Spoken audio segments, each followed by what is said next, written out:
chào quý vị khán giả của chương trình Như Chưa Hề Có Cuộc Chia Ly.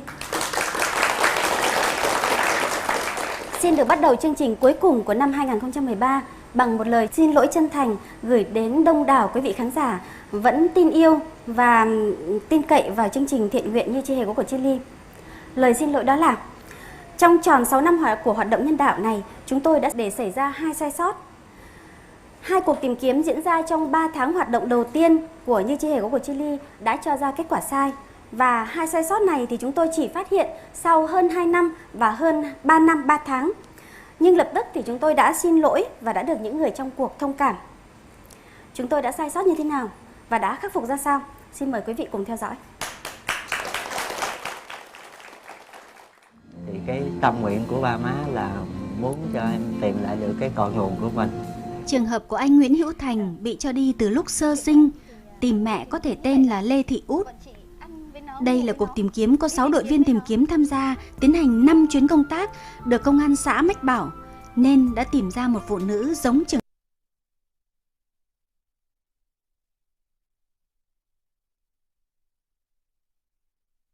mặt đến hoàn cảnh cho con đi. Có công an, hàng xóm, gia đình người phụ nữ thừa nhận và đón nhận anh Thành, nên cuộc đoàn tụ đã được tổ chức rất xúc động trong số 3 của Như Chưa Hề Có Cuộc Chia Ly, phát sóng trực tiếp vào ngày 2 tháng 2 năm 2008. Vô gặp thì nhìn những cái khuôn mặt thì lại là nó thấy giống và y chang 100%. Dạ. Chào cô khỏe không? Đây là trường hợp mẹ con mà cả hai bên đều không có kỷ niệm gì để khớp nối. Những trường hợp như thế này, hiện nay chúng tôi phải nhờ đến sự hỗ trợ miễn phí của Trung tâm ADN và Công nghệ Di truyền. Nhưng vào thời điểm đầu năm 2008 đó, chúng tôi chưa có điều kiện tiếp cận với công nghệ xét nghiệm ADN. Mãi tận 3 năm sau, anh Thành có đề nghị cho xét nghiệm ADN bí mật để hoàn toàn yên tâm. Chúng tôi lập tức thực hiện ngay, không ngần ngại kết quả có thể là không đúng. Ngày 17 tháng 4 năm 2011 là anh mới nhờ chương trình để làm cái xét nghiệm ADN. Khi có kết quả là chương trình liên lạc với anh liền. Ngày 24 tháng 5 năm 2011, nhận được kết quả anh Thành không phải là con đẻ của bà Nguyệt. Chúng tôi lập tức báo để anh Thành biết, chân thành xin lỗi anh và được anh rất thông cảm. Anh hoàn toàn thông cảm với chương trình thôi. Thì cũng như anh đã làm ăn ở đây trong cái cuộc sống của mình, thì cái nào nó cũng có một cái sơ sót. Nhưng mà khi mình sơ sót mình biết sửa thì mình mới gọi là mình hay. Còn mình sơ sót mà mình ém nhẹm đó thì cái đó là cái điều không tốt. Còn chương trình đã lên tiếng, đã nói với anh đàng hoàng hết, thì cái chuyện đó là không có gì hết. Nguyện vọng của anh Thành là không muốn cho bà Nguyệt được biết kết quả như vậy. Nhưng sợ dư luận ồn ào gây tổn thương, anh Thành đã cùng Như Chưa Hề Có Cuộc Chia Ly tới báo tin và xin lỗi bà Nguyệt vào ngày 25 tháng 11 năm nay và được bà thông cảm như đối với người trong gia đình. Bà ngoại được công nhận mà mẹ Việt Nam hùng rồi. Còn đối với chương trình thì anh hoàn toàn tin tưởng từ ngày đầu tiên tới bây giờ. Chứ không phải mà vì một cái sự sơ sót hay cái gì mà mình có một cái đánh giá nó khác. Anh vẫn mang ơn cái chương trình. Trường hợp thứ hai, Đại tá Đinh Hữu Tấn tìm con nuôi Võ Văn Phước mà ông đã nhận nuôi trong vòng vài tháng trên đường truy kích từ tháng 4 năm 1975. Đây là một trường hợp khó mà nhân viên tìm kiếm Bình Dương, Vũng Tàu đã gặp hàng chục nhân chứng. Nếu về phần Phước á, thì nó nhân dạng, độ tuổi và cái hoàn cảnh của Long thì khớp với Phước, cho nên là nhìn hai cái trường hợp này giống với nhau, cho nên là đã cho đoàn tụ. Anh Long không nhớ gì nhiều, nhưng đội viên tìm kiếm vẫn vội vã khẳng định anh chính là con nuôi của bác Tấn. Tìm ra vào tháng 2, đến tháng 8 năm 2008, chúng tôi cho xác minh lại lần nữa, rồi mới tổ chức đoàn tụ trong Như Chưa Hề Có Cuộc Chia Ly số 11, phát sóng trực tiếp vào ngày 4 tháng 10, 2008. bây giờ con là con đã Sau đó, có một người mẹ thất lạc một đứa con tên là Võ Văn Phước đã tìm đến anh Long, và anh Long dẫn bà đến gặp một Phước lớn sống tại Củ Chi. Tới lúc đó, những người làm chương trình vẫn tin là có 2 Phước chênh nhau 4 đến 5 tuổi, hoàn cảnh khá giống nhau, đã được đưa trong phóng sự trong Như Chưa Hề Có Cuộc Chia Ly số 12 tháng 11 năm 2008. Đến năm 2011, đội tìm kiếm mới dở lại hồ sơ của Võ Văn Phước và thấy có khả năng Phước lớn mới đúng là con nuôi của ông Tấn nên đã đi điều tra lại.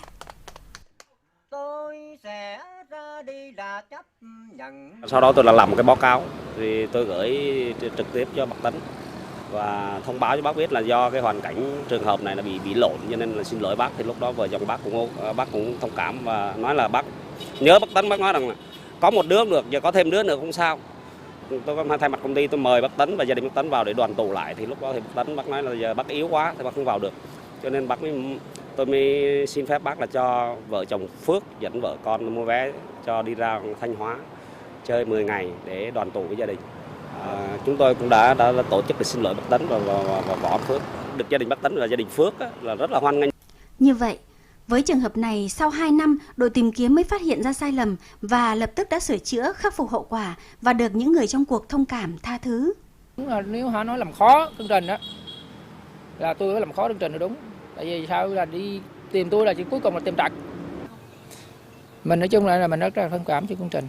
Tại vì mình rất hiểu về chương trình, tại vì đồng ý mình người dốt mình không có trình độ thiệt, ăn học mình kém. Nhưng mà về hiểu biết về là cái công việc của chương trình. Tại chương trình đó là bỏ rất nhiều công sức để dựng lên một cái chương trình đó, kiếm cho một người thân gia đình đó rất là bỏ công sức rất là nhiều. Hay là mình tìm người thân, người mất mát sau bao nhiêu năm thì phải nói là quá xúc động, phải không? Bố nuôi mình cũng tìm thấy rồi, mẹ mình cũng tìm thấy rồi. Chương trình này rất là cao đẹp, giúp cho những cái người mà thất lạc nữa, họ đi tìm kiếm gặp gia đình đoàn tụ nữa như gia đình của tụi này. Thì đó là những cái cử chỉ rất là cao đẹp. Cái chương trình này phải tiếp tục làm nữa đi để giữ cái uy tín lại của cái chương trình mình. Vậy thôi, rất là cảm ơn. Là cái gì cũng vậy, bước đầu tiên là bước lên đó, làm một cái gì đó là phải có một cái chấp ngã, một cái lầm lẫn cái một lần. Nhưng là từ cái lần đó là đổi về sau là người ta rút kinh nghiệm, người ta không có làm lẫn nữa. Thành ra là đúng ra khuyên cái đó đi hay. Còn nếu bây giờ nó đưa ra cái kích động để là nói về là giờ chục ly để là tìm là không mấy này kia là đó là mấy người đó họ rất là có một cái ý gì đó, ý định để muốn phá, muốn chọt chỉ cái đó chuyện đó gì đó là chuyện đó mình không biết. Tại vì mấy người đó họ gia đình họ là chưa thất lạc, thành ra họ không có nằm về hoàn cảnh mấy người thất lạc. Vâng, sai sót chỉ xảy ra trong 3 tháng đầu tiên hoạt động của chương trình Như Chưa Hề Có Cuộc Chia Ly, và sai sót do thiếu kinh nghiệm cũng như là do không đủ điều kiện, không đủ năng lực để mà thẩm định như kể trên thì Như Chưa Hề Có Cuộc Chia Ly không để lặp lại lần thứ 3. Chắc nhất là vì hai sai sót này thường xuyên được chúng tôi đưa ra trong ekip Như Chưa Hề Có Cuộc Chia Ly kể từ khi phát hiện ra, để mà nhắc nhở anh em chúng tôi, đội tìm kiếm cũng như là toàn thể ekip Như Chưa Hề Có Cuộc Chia Ly là không được chủ quan, cũng không được thiếu tỉnh táo, mà cũng không được quá phấn chấn trong quá trình điều tra và tìm kiếm. Thứ hai là kể từ tháng 4 năm 2009 thì chúng tôi đã được Cục Hồ sơ Nghiệp vụ Cảnh sát C53 giúp tra cứu tàng thư. Và kể từ đầu của năm 2010 thì đã được Trung tâm Phân tích ADN và Công nghệ Di truyền nhận xét nghiệm hoàn toàn miễn phí cho các trường hợp cần phải giám định ADN để mà xác định được quan hệ huyết thống. Và cho đến nay thì chúng tôi đã cho xác định là hơn 400 trường hợp rồi. Kể từ 2 tháng trước thì Như Chưa Hề Có Cuộc Chia Ly còn nhận được một sự hỗ trợ chính thức từ Cục Hồ sơ Nghiệp vụ An ninh, tức là A93, giúp chúng tôi có khả năng để tra cứu, để tìm kiếm thêm thân nhân cho nhiều trường hợp ly tán khác nữa. Thay mặt cho toàn thể ekip thì chúng tôi xin cảm ơn quý vị khán giả đã gửi thư, đã gọi điện và đã gửi email cho chúng tôi trong thời gian qua, vẫn tiếp tục tin tưởng chúng tôi và vẫn yêu quý chúng tôi. Và thực sự là nếu như không có sự thương mến và tin cậy này thì hoạt động nhân đạo, hoạt động đoàn tụ người thân này hoàn toàn là vô nghĩa và không thể thực hiện được. Xin chân thành cảm ơn nhà tài trợ Pomina cũng như là các đơn vị, các cơ quan đồng hành với chương trình đã thấu hiểu và tự nguyện giúp đỡ cho chúng tôi những phương tiện để có thể tìm ra và kết nối chính xác tuyệt đối. Với niềm tin như vậy thì Như Chưa Hề Có Cuộc Chia Ly sẽ bước vào năm hoạt động thứ 7 mạnh mẽ hơn. Xin chân thành cảm ơn ạ. Như chưa hề có cuộc chia ly, như khi xưa bên nhau kỷ niệm yêu dấu. Yêu thương xin cho ngày tháng êm trôi, cho tin yêu như chưa hề có cuộc chia ly.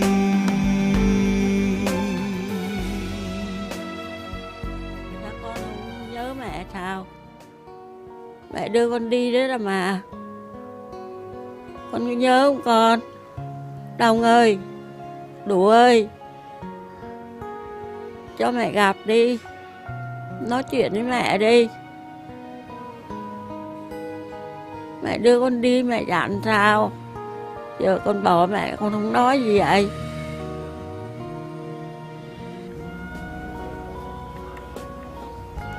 Đủ ơi. Dạ. Cho mẹ biết đi. Con học Cho mẹ biết đi con. Được gặp mẹ đúng không nào?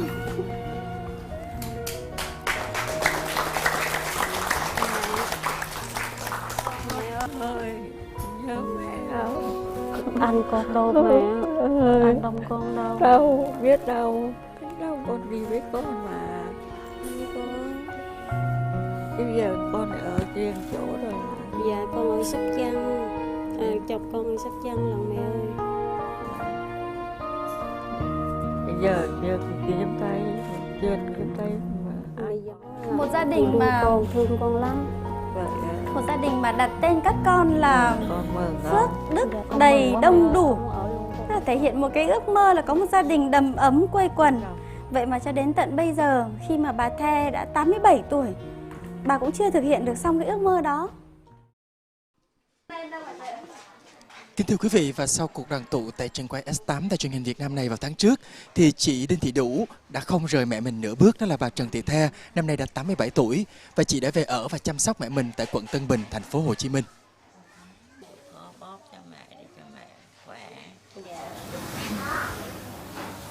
Tràn đầy hạnh phúc. Cái cuộc sống từ lúc đó tới bây giờ thì như thế nào?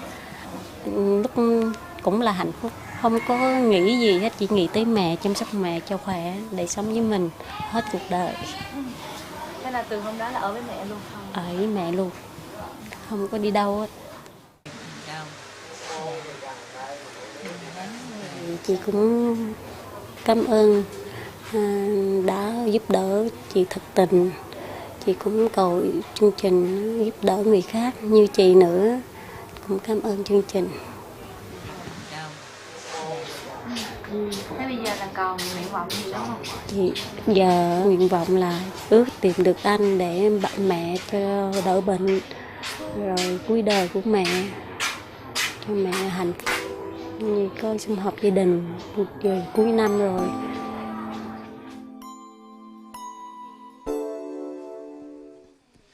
Thưa quý vị, còn bây giờ thì chúng tôi xin phép kể một câu chuyện khác.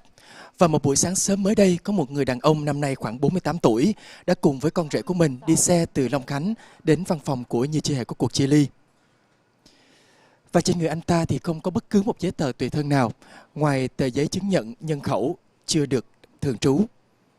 Và chúng tôi xác định đó là của công an Long Khánh cách cho anh cách đây đã 20 năm.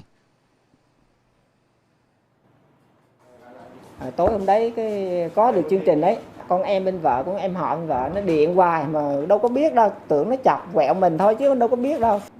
Nó báo là có hình anh trên tivi á, mẹ anh đi kiếm anh á. Đơn gửi học sinh lưu trú và phụ huynh ký tên là Trần Thị The. Bà sinh năm 1926 tại Nam Định. Kỳ tôi về Gò Vấp tôi kiếm bà gửi con mà sơ giám đốc ấy là Nguyễn Thị Tư á, là nghe nói chết rồi. Cho nên tôi không có đinh ninh là chắc hủy hết hồ sơ rồi, cho nên không biết. Tờ giấy này thì sau đó thì được may mắn là các sơ cũng giữ lại. Đủ ơi, con á hả? Mấy chục năm rồi con. Sao con không nhớ mẹ sao? Mẹ đưa con đi đấy là mà. Con có nhớ không con? Đồng ơi. Con nhớ nè mẹ ơi. Con đây nè. Cho mẹ gặp đi. Nói chuyện với mẹ đi. Mẹ đưa con đi, mẹ dặn con sao? Đang ngồi ở đài truyền hình đây mẹ ơi. Mẹ con không nói gì vậy? Đồng ơi. Con đây nè mẹ ơi. Con có nghe không? Có. Lúc khi mẹ đi mẹ dặn dò con sao? Ăn sao, học sao? Tại họ chuyển con đi chứ con đâu có muốn đi đâu. Đâu, Đủ ơi. Dạ. Cho mẹ biết đi. Con đang ở đài truyền hình đây mẹ ơi.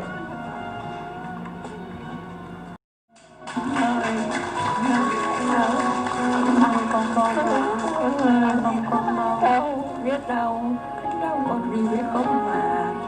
Con đây nè bà ơi. Bây giờ con ở trên chỗ rồi. Anh đây nè em ơi. Chồng con Sóc Trăng là mẹ ơi. Bây giờ đưa thì kiếm tay.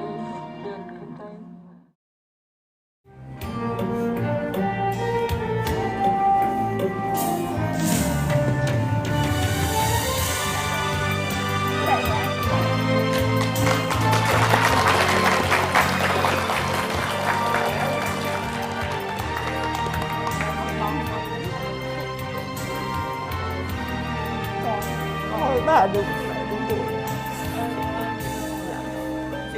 Dạ. Đây vợ con đây bà. Đây cháu. Dâu nè. Con dâu. Cháu. Đây nữa. Đây rẻ đó.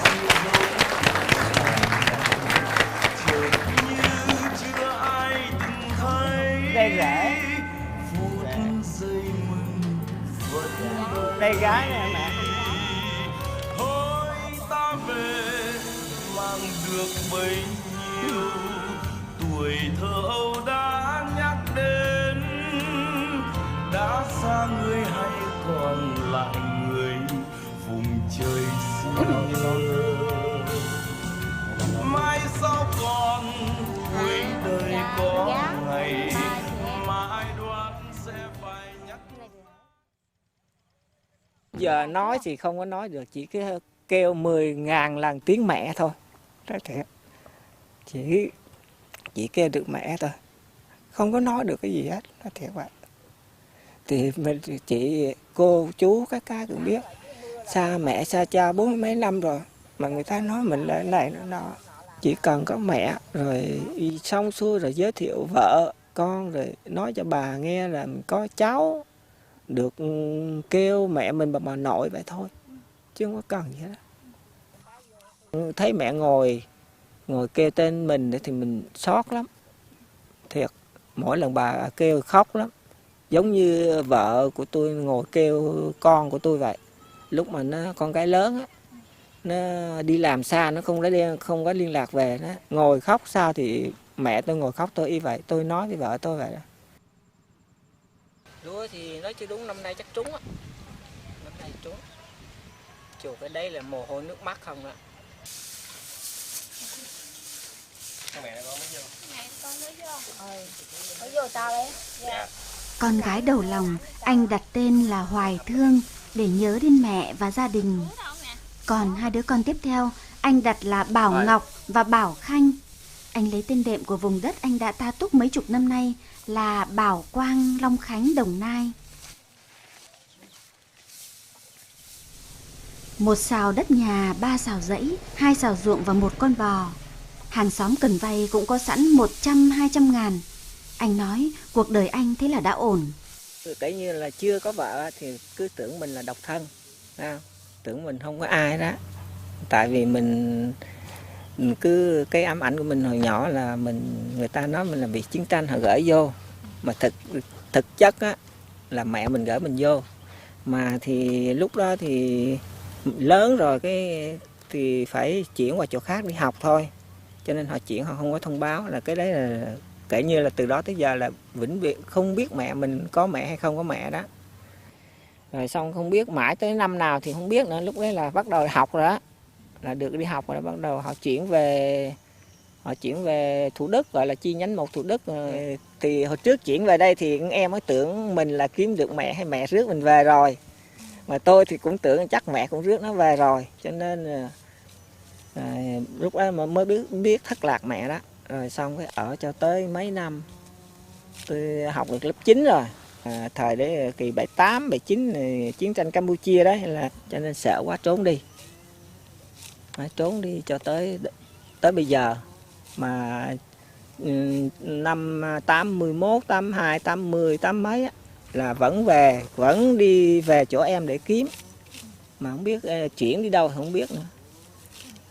Rồi xong thôi biết rồi vậy thì an phận cái làm cho tới khi mình có vợ rồi, tự cái vợ chồng cũng như tự làm mướn là làm đám cái đó, chứ không có ai hết á. Nói thiệt cho đúng, tại vì mình thấy hai hoàn cảnh hai đứa giống nhau, nó cũng vợ thì nó cũng không có cha mẹ đó, nên là thấy nhịn nhục sống rồi thôi, sống rồi cho tới lúc được con bé là bắt đầu mua được cái miếng đất này làm nhà.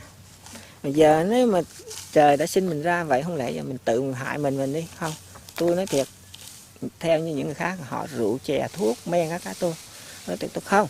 Chuyện đó là không có bất mãn hay là tuổi lắm mà không bao giờ uống rượu giải sầu, không có. Còn nhà đó là chính tôi làm. Nhà nước kêu là kỳ đó là phụ nữ vô nói ở nhà của tôi là đáng lẽ phải được xây, mà tôi nói thôi giờ khả năng tôi có, tôi bỏ ra tôi làm, chừng nào mà tôi hết sức hay tôi có chuyện gì thì mới nhờ tới nhà nước. Đấy. Không biết tại sao mà phần ở đây 20 mấy năm trời mà không có một tờ giấy dính thân hết. Đấy.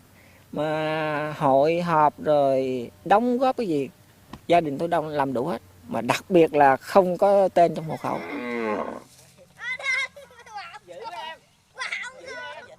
Suốt 6 năm qua, như chị của cuộc chia ly đã làm thủ tục để xác nhận cho hàng chục trường hợp bị thất lạc từ nhỏ làm lại giấy tờ tùy thân. Giúp một người lấy lại được danh tính của mình đối với chúng tôi đã là mừng lắm, huống chi đây lại là cho anh Đông, người cuối cùng để cho trọn vẹn phúc đức đầy đông đủ.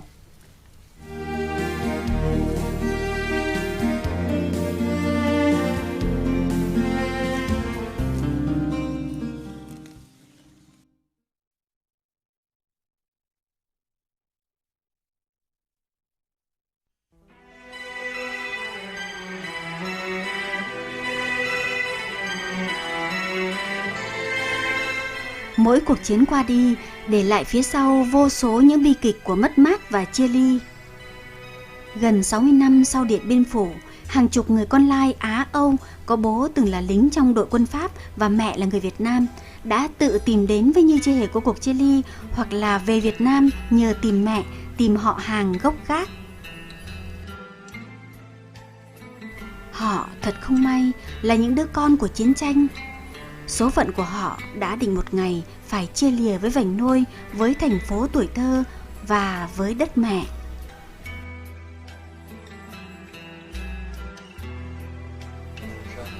Một trong số họ là ông Jacques Roger. Tôi sinh ra ở Sài Gòn, Việt Nam ngày 28 tháng 8 năm 1952. Thời đó bố tôi là lính, ông đóng ở số 36 đường Jean Duclos. Tôi đã được mẹ gửi vào trại trẻ mồ côi từ năm 1952. Tôi quay trở lại Việt Nam lần này là để tìm mẹ tôi, bà Lê Thị Nghĩa, sinh ngày 20 tháng 11 năm 1935. Tôi muốn gặp lại được mẹ tôi ít nhất là một lần trong đời. Tôi vô cùng cảm ơn các bạn nếu các bạn có thể giúp tôi tìm lại mẹ.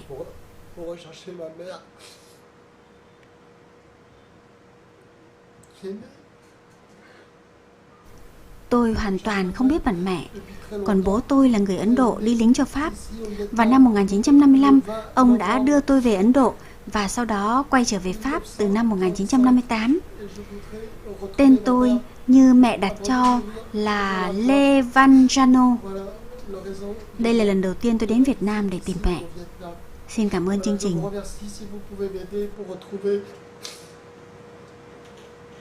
Pour retrouver ma maman qui est née au Vietnam. Je tiens beaucoup. Merci beaucoup.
Merci. Xin giới thiệu là ca sĩ Gerard Haddad. Dạ. Ông đến đây là bởi vì ông là một trong những đứa trẻ sinh ra từ chiến tranh, cuộc chiến tranh Đông Dương lần thứ nhất. Và ông là một trong những học sinh của Hiệp hội Phôi Phi đã phải rời Việt Nam vào năm 1955-56. Và bài hát trên ký ức đưa tôi trở về với Sài Gòn, nơi có tuổi thơ dịu dàng của tôi. Thì đấy là tâm sự của ông cũng như là tâm sự của những đứa trẻ chiến tranh của Phôi Phi. Vâng. Dans l'association Phôi Phi, tại Hiệp hội Phôi Phi, nous sommes des Eurasiens, chúng tôi là những đứa trẻ Lai nés de la Á Âu, dernière guerre d'Indochine. sinh ra từ cuộc chiến tranh Đông Dương lần thứ nhất. Nous avons été très heureux. Chúng tôi đã có những may mắn et trong de cuộc la đời. chance dans la vie. Mais malheureusement, Nhưng mà rất tiếc, la séparation très loin du Vietnam chúng tôi đã phải đi rất xa khỏi Việt Nam. a été très douloureuse. Điều đó rất chi là đau đớn với tôi, Très douloureuse. rất chi là đau đớn. Écoutez, à Xin hãy 12 nghe ans, tôi. Vào năm tôi 12 tuổi, avec mon frère, tôi với em tôi, nous sommes partis chúng tôi đã phải đến Pháp. en France. Et là encore, nous avons encore été séparés, Và tại đó chúng tôi thậm chí là còn phải chia nhau Xavier ra et moi, dans des foyers de la Phôi Phi. vì chúng tôi học khác hiệp hội Phôi Phi với nhau. C'est cruel, c'est douloureux. Điều đó đau đớn đối với tôi. Dạ, vâng. Ông Gerard Haddad thì là trước đây ấy, thì là sống cùng với mẹ là một phụ nữ người Việt và ba của ông thì là một người lính người Pháp sống ở khu Dachau. Sau này thì ông sang Pháp và bắt đầu hát. Ông đã hát ở rất nhiều nước. Ông hát bằng 7 thứ tiếng khác nhau và đã từng có lúc ông là người rất là một danh ca nổi danh ở trong cái dòng nhạc nó gọi là crooner, cái dòng nhạc dịu dàng êm ái. Và ông hát bằng tiếng Bồ Đào Nha, Tây Ban Nha, tiếng Pháp, tiếng Anh, tiếng Việt, vân vân. Vì sao ông lại đến với Như Chưa Hề của Chile? Ông đã chủ động đến đây. Mes amis René et Jean Những người bạn của Robert, tôi, que vous René connaissez, và Jean Robert mà chị đã biết đấy, ont retrouvé leur sœur đã tìm thấy chị của họ ici, ở đây grâce à votre émission. nhờ chương trình của chị. Des amis à moi, Những người bạn của tôi dans l'association Phôi từ Phi, Hiệp hội Phôi Phi connaissent aussi votre émission. cũng biết về chương trình của chị. Et même un ami à moi, René Ferme, vous connaissez, il vient ici aussi. Và bạn tôi René Pháp cũng đã đến đây. Et naturellement, Và đó là một điều bình je thường ne thôi. recherche personne. Tôi thì không có tìm ai hết. Je ne recherche personne. Mais si je peux vous aider, Nhưng mà nếu mà tôi có thể giúp được chương trình ce sera avec le plus grand plaisir. thì tôi sẽ vô cùng hạnh phúc. Dạ. Nhất định là chúng tôi sẽ nhờ ông Gerard Haddad giúp nhiều rồi, bởi vì là ông đi khắp thế giới, ông viết 7 thứ tiếng, ông quen rất là nhiều và đặc biệt là nãy giờ thì ông cũng đã nhìn thấy trên màn hình đấy, rất là nhiều người bạn của ông. Có lẽ chúng tôi đã nhận chừng độ 30 cái đề nghị của những người là học sinh của Hiệp hội Phôi Phi hồi xưa đăng ký để tìm gia đình, tìm mẹ ở Việt Nam. Vâng, xin cảm ơn ông. Xin chúc ông một cái mùa Giáng sinh cũng như là năm mới tốt lành.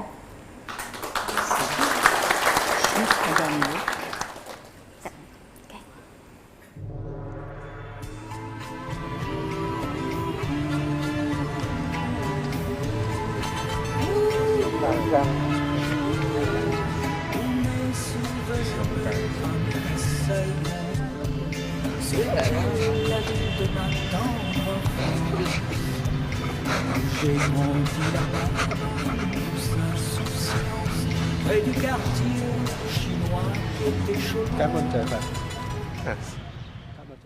Vâng, quả thực là chúng tôi đã đoàn tụ được cho 7 trường hợp học sinh của Hiệp hội Phôi Phi, tức là những trẻ em Pháp Lai, Lai Việt từ năm 56 trở về đây tìm gia đình.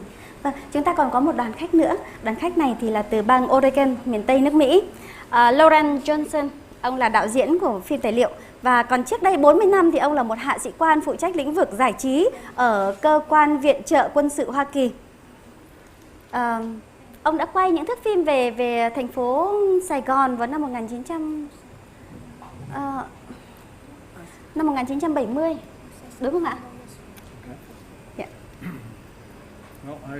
I was drafted in the Tôi là US quân đội Army Mỹ vào từ in Chicago. Chicago, and I went to college before that in Trước đó thì Los tôi đã Angeles. tốt nghiệp cao đẳng ở Los Angeles. So I was used to big cities. Tôi từng sống trong những thành phố rất là But lớn.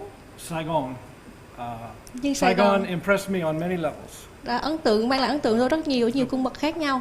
The poverty, the excitement, the traffic. Rất là thú vị. And everywhere I went, I could meet people. Và tươi mọi nơi tôi gặp được nhiều The người. people were very friendly. Mọi người rất là thân thiện. But on another level, I felt that I was observing a culture Và tôi cảm thấy cái nền văn hóa của Việt Nam rất là cổ xưa và đậm đà bản sắc. Và tôi có thể là không bao giờ thể hiểu được hết. When I was in Vietnam, I was young and stupid. Lúc khi tham chiến ở Việt Nam, tôi cảm thấy tôi còn trẻ và còn nông nổi. I did many things that I regret. Tôi đã làm nhiều điều mà tôi cảm thấy rất là hối tiếc. And then I was yanked out of Vietnam and sent back home. Và khi mà tôi về Mỹ, and I expected to just continue my life as though nothing và had tôi phải happened. sống một cuộc sống như là chưa có gì xảy ra vậy. Some of us veterans had difficulty with that. Và cái điều đó là tôi quá khó khăn đối với những người mà cựu chiến binh như chúng tôi. And many of them could never adjust to normal life. Chúng tôi không thể nào sống một cuộc sống bình thường sau khi mà tham chiến ở Việt Nam. Và có một điều đặc biệt, tức là ông Lauren Johnson thì đang làm một bộ phim. Bộ phim này có tên rằng là Vàng Mã, God's Morning. Thì cái bộ phim đó là ông dành để tặng cho Việt Nam. Và trong đó có một cái phần quan trọng là ông ấy cũng như là hàng chục cựu chiến binh của Mỹ thì đã gửi thư cho chúng tôi và đề nghị là chương trình hãy giúp các ông tìm những người yêu và những người mà các ông đã từng chung sống hồi xưa, và thông qua đó thì tìm những người con của chiến tranh. Chúng tôi sẵn sàng giúp đỡ ạ. Vâng, bây giờ thì mời ông Lauren Johnson, mời ông hãy kể cái trường hợp của mình đi. So you're asking about my finding. Okay. I like many of my veteran friends, Tôi I giống fell như in những love cựu with chiến a binh khác, Vietnamese khi mà woman. tôi tham chiến tôi cũng yêu một người phụ nữ Việt. And her name was Trương Mỹ Liên. Tên cô ấy là Trương Mỹ Liên. She was born somewhere around 1951. Sinh khoảng năm 1951. And she had a French father. Ba cô ấy là người Pháp. She told me, and that father went back to Và ông ấy France đã về in Pháp 1954. vào năm 1954. She lived in Vũng Tàu. Cô ấy sống ở Vũng Tàu And worked as a singer in American và hát ở nightclubs. trong những cái quán rượu Mỹ ở đó. And then she moved to Saigon. Sau đó cô ấy vào Sài Gòn, Lived in a neighborhood near a silk weaving sống gần một factory. cái nhà máy dệt. And for a time, I was so much in love that I wanted to desert. Tôi yêu cô ấy rất US nhiều, tôi Army. từng nghĩ là sẽ đào ngũ để So mà that I could kết be hôn with với cô her. ấy. But I went back to the US and we lost touch. Sau đó tôi về Mỹ và chúng tôi mất liên lạc với nhau. And then last year, I found out that she may have given birth to my child. Tới đến năm ngoái thì tôi biết là cô ấy sinh cho 4 tôi một đứa months con. after I left. Chỉ là 4 tháng sau khi mà tôi về nước. So now I must find that child. Bây giờ tôi phải tìm con của tôi. Because I know in my heart that child, more than anything else, Và wants to trong tâm find tôi nghĩ his or là her father. con tôi cũng đang đi tìm tôi. So I must fulfill my responsibilities Và as a tôi sẽ làm father. tròn trách nhiệm của một người cha. And I'll never give up. Tôi sẽ không bao giờ từ bỏ ý định này. I'll look for my child until the day I Và die. tôi sẽ tìm đến khi nào mà tôi mất thì thôi. So I thank God for this program. Và tôi cảm ơn chương trình rất nhiều. Because maybe I'll have a chance to find her. Và cho tôi cái cơ hội có thể là tìm lại con tôi. So come on. Vâng, chúng tôi thì cũng chưa dám hứa gì cả, nhưng mà chúng tôi tin rằng là thực sự là người con ấy của ông, như ông nói, thì chắc chắn là cũng vô cùng mong chờ cái thông tin từ người cha của mình, muốn được biết cha của mình là ai, muốn được biết mình đã được sinh ra như thế nào, dù đó là giữa chiến tranh nhưng cũng là sinh ra từ một tình yêu. Vâng, có thể là anh chị đang ở bên Mỹ. Vậy thì quý vị khán giả ai biết trường hợp của bà Trương Mỹ Liên, còn gọi là Candy, và một người con được sinh vào năm 1973 tại Vũng Tàu, thì xin hãy liên lạc với chương trình 08 6264 7777, 08 6264 7777. Xin cảm ơn ạ. Và chúng tôi và chúng tôi chờ đợi một cái đoạn kết rất là có hậu cho phim Vàng Mã của ông Larry Johnson. Yes. Thank you. Cảm ơn ông. Thank you very much. Come on.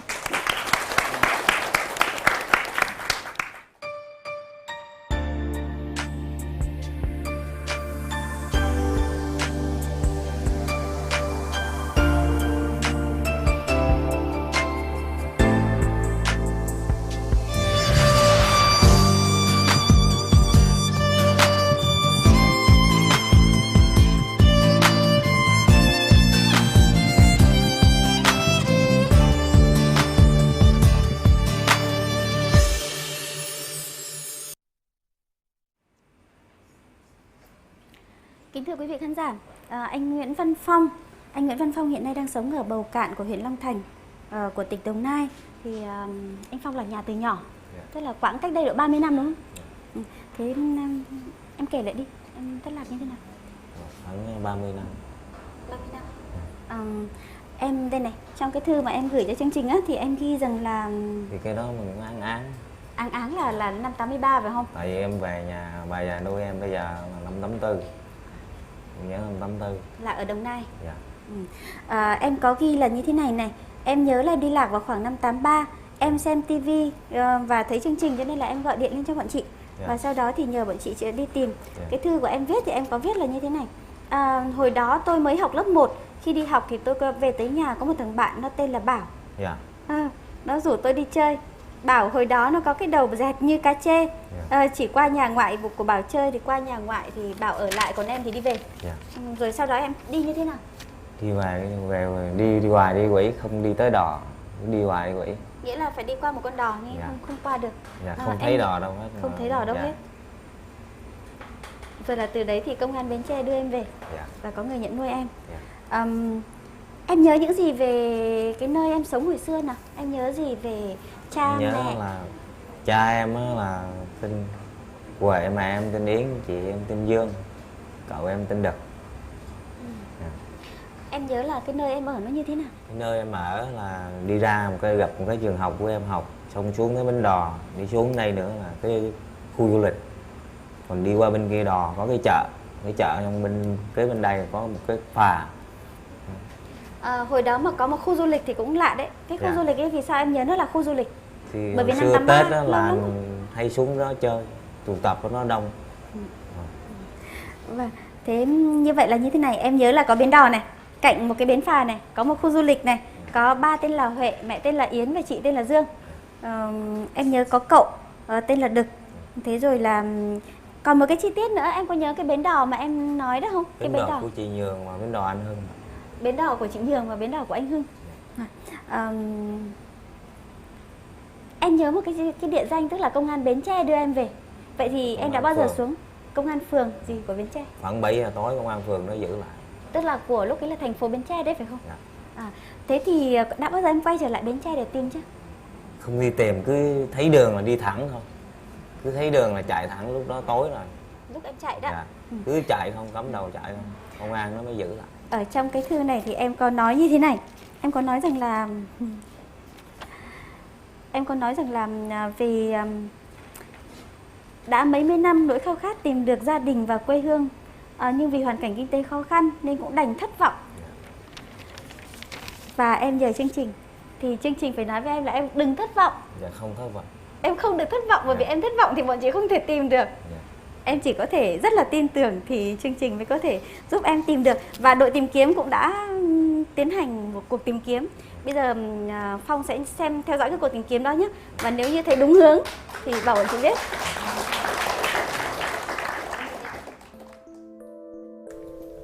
Phong kể, từ nhà ngoại của Bảo chạy đi lúc trời tối, Phong đã chạy thục mạng đến lúc không còn nhận ra đường nữa.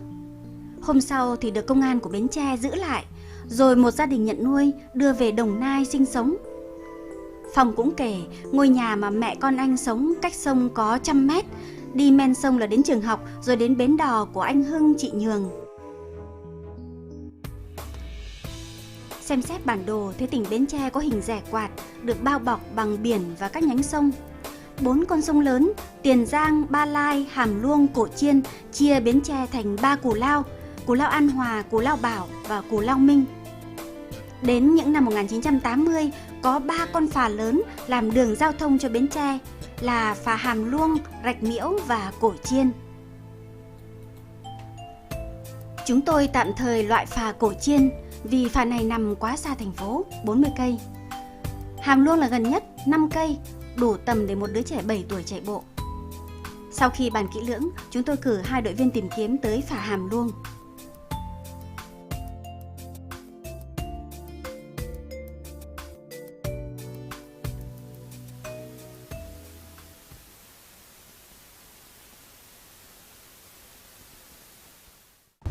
Tụi con ở bên chương trình Như Chưa Hề Có Cuộc Chia Ly của Đài Truyền Nam ấy chú. Tập bọn con xuống đây thì tìm một cái trường hợp mà anh này anh bị thất lạc gia đình khoảng năm 83 đến năm 85 chú ạ. Thì theo như ký ức của anh này anh nhớ bên cạnh phà thì có một cái bến đò, còn là bến đò của anh chị Nhường. Anh nhớ là người lái đò tên là anh Nhường, chị Nhường gọi là thế. Thì không biết ở đây thì trước đây khoảng năm 83 85 thì có như vậy không chú ạ? Trước đây có bên phà đây, cái chợ bên kia của bến phà giờ thời có một cái chợ phía ảnh, thấy không? Còn cái anh mà tên Nhường đó thì ở đây thì chú ở phía bên kia, ở đây chú gần dữ lắm. Ở đây thì chú tham gia địa phương chú biết phải không? Ở phía bên kia thì chú không thành hung, nhưng mà có bạn bè chú ở cũng đông lắm. Nếu tụi con muốn cần giúp đỡ thì chú sẽ liên hệ với các bạn. Ở bên chỗ anh ở là có khu du lịch á, thì không biết là ở đây mình ở khu bên kia thì có khu du lịch nào? Khu du lịch nào chú? Khu du lịch hả? Khu du lịch thì bên kia chưa có. Không có. Bây giờ mới chuẩn bị thôi. Thấy không? Điều quan trọng để loại phà Hàm Luông là vào những năm 80 ở đây cũng có chợ, nhưng nằm ở phía bên kia đường so với bến đò, khác hẳn với mô tả của Phong.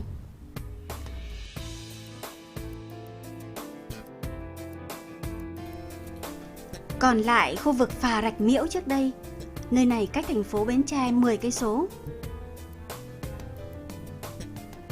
Theo hướng chính của con phà, chợ Tân Thạnh nằm ở phía trái, bên kia sông là Cồn Phụng. Hình như đã gần đến đích.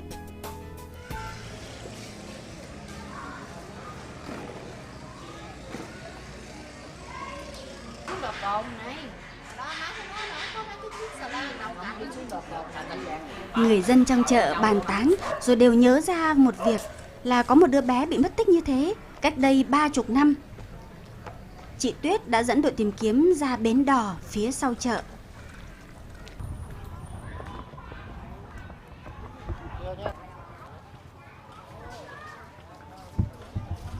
Cô ơi, con ở chương trình Như Chưa Hề của cuộc Chile ạ. Chương trình thì hôm nay bọn con xuống đây con muốn hỏi một cái trường hợp với cô. Anh này anh tên là anh Phong ạ. Thì anh ý nói là anh bị thất lạc gia đình khoảng năm 83. Bên đó nó tan qua bên đây. Và anh Phong anh đi là từ bến đò bên đó. Vậy là cô biết cái anh Phong này luôn hả cô? Biết anh Phong đó, lúc đó anh Phong đi cũng nhỏ nhỏ, cũng khoảng 8-9 tuổi gì đó. Dạ. Vậy là cái anh Phong đó lúc ý là anh đi ở nhà ở đây là anh ở cùng bố mẹ hay sao? Ở cùng với cậu mợ. Cậu mợ. Cô có biết anh Phong này anh thất lạc như nào, vì sao anh lại bị lạc? Chiều ảnh đi chơi rồi xong rồi ảnh đi đâu á, mấy tiếng đồng hồ rồi thấy mẹ ảnh rồi gia đình đi kiếm đó, mà kiếm lúc đi buổi chiều trời mưa đó, rồi cô có thấy ảnh đi ngang, cháu đó đi ngang, nhưng mà đi rồi sao tìm hoài đi luôn vậy, tìm không ra. Có nghĩa là gia đình đi tìm rồi không thấy. Có đi tìm rồi nghĩ là chắc qua đò rồi té xuống sông hay gì đó, nghĩ là tìm cũng một thời gian rồi tưởng đâu là chết.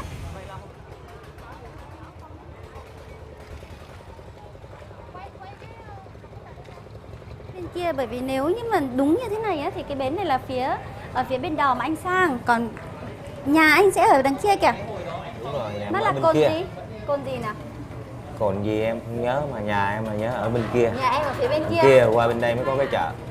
Đây là một người quen của gia đình anh này, người ở chợ cũng vẫn biết. Không thể tìm ra anh Nhường, chị Nhường, anh Hưng, bởi vì là họ cũng đã rời bến đò đó rồi. Nhưng mà em đã thấy giống rồi đúng không nào? Sông đây là sông gì? Không nhớ. Đây là sông, ở cái chỗ đoạn này là Mỹ Tho, và cái cồn mà em nhìn ở trước mặt đấy là cồn Phụng. Mỹ Tho. Cồn Phụng ở trên sông Mỹ Tho là cái đoạn của sông Tiền Giang chạy qua chỗ mình đó.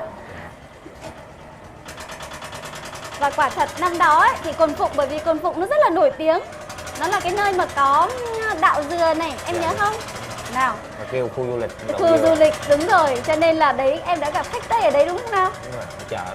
Đúng rồi, chợ ở đấy. Xưa, nếu mà muốn đi qua chỗ này hồi đấy chỉ có một cách là đi cái đò như thế này thôi. Dạ đúng. Đúng không?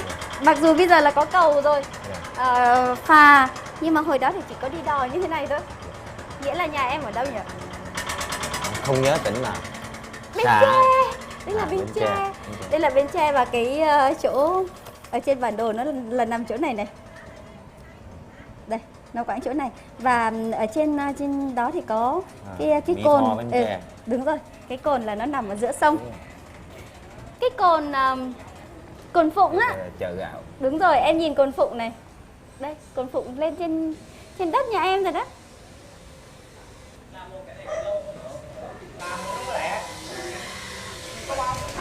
Bà biết anh Phong là ngày xưa anh bị đi lạc à?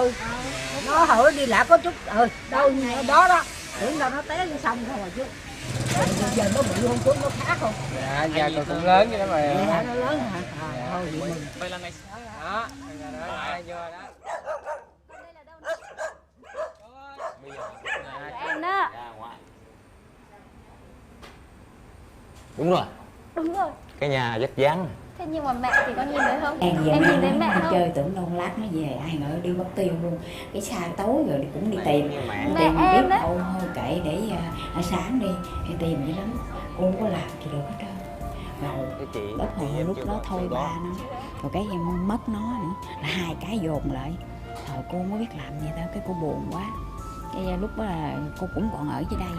Rồi cô cũng mất nó cả năm mà cô mới lên Sài Gòn, buồn quá lên Sài Gòn đi làm. Cái ngồi nhiều khi ngồi nghĩ nó chắc sẽ có ngày gặp nó. Mình nghĩ như vậy chứ mà không có nghĩ chết. Thì hồi mình nghĩ là bây giờ biết đâu tìm thì nghĩ chết chứ. Trong bụng thì tâm mình không có nghĩ là chết. Chắc thế nào biết đâu.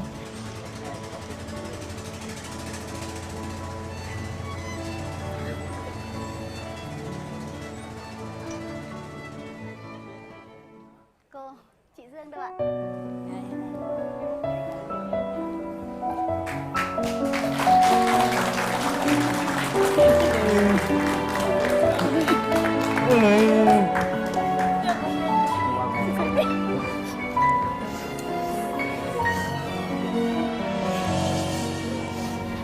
Đứng lên với mẹ đi. Đứng lên đi thôi. Đây là ai? Chị con đó. Dương nè. Chị Dương đó.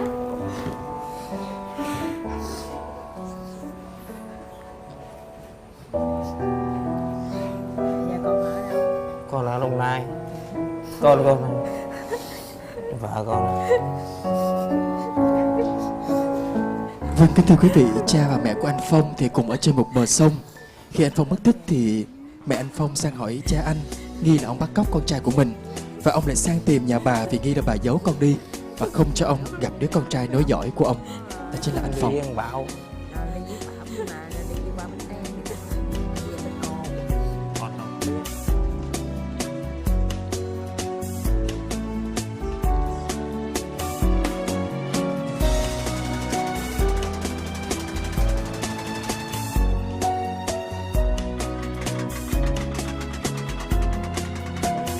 Nó hồi đó nó có sức lắm, là mình biết lớn là nó bự dữ lắm. Hồi nhỏ nó cũng ngoan lắm. Thì hồi đó nó ở với tôi, mẹ nó đi về bển, nó ở bên đây với tôi. Rồi tới chừng mẹ nó cho xin về bển chơi, rồi để nó chơi rồi nó mới để. Thì mình tính thôi qua lại năm một bữa. Đi đâu thấy ba. Trời, tôi xưa ba đi làm đâu. Ra đâu có làm gì nữa, không có còn xong nữa, bệnh rồi hết là. Ba bệnh gì? Thận. Rồi mấy đứa em tôi cũng khuyên nó đi với tôi. Bà ngoại bà nội còn sống. Ba ốm lắm nhá. May mà tìm được anh đó. Ba rất là ốm đó, ba phải chạy thận này. Còn đây là em sau anh này. Em sau. Bên ngoài. Còn chị nữa này. Dạ. Đâu rồi? Đứng sau lưng rồi hả? Con nhớ cậu Bảy nữa mà. Cậu Năm này, bác Năm, chú Năm. Bên nội. Bảy thì mất rồi. Cậu Bảy mất à? Hồi xưa con nhớ cậu Bảy đi đóng đái nữa mà. Thì đó nó nói chết gì thì tới xong đâu.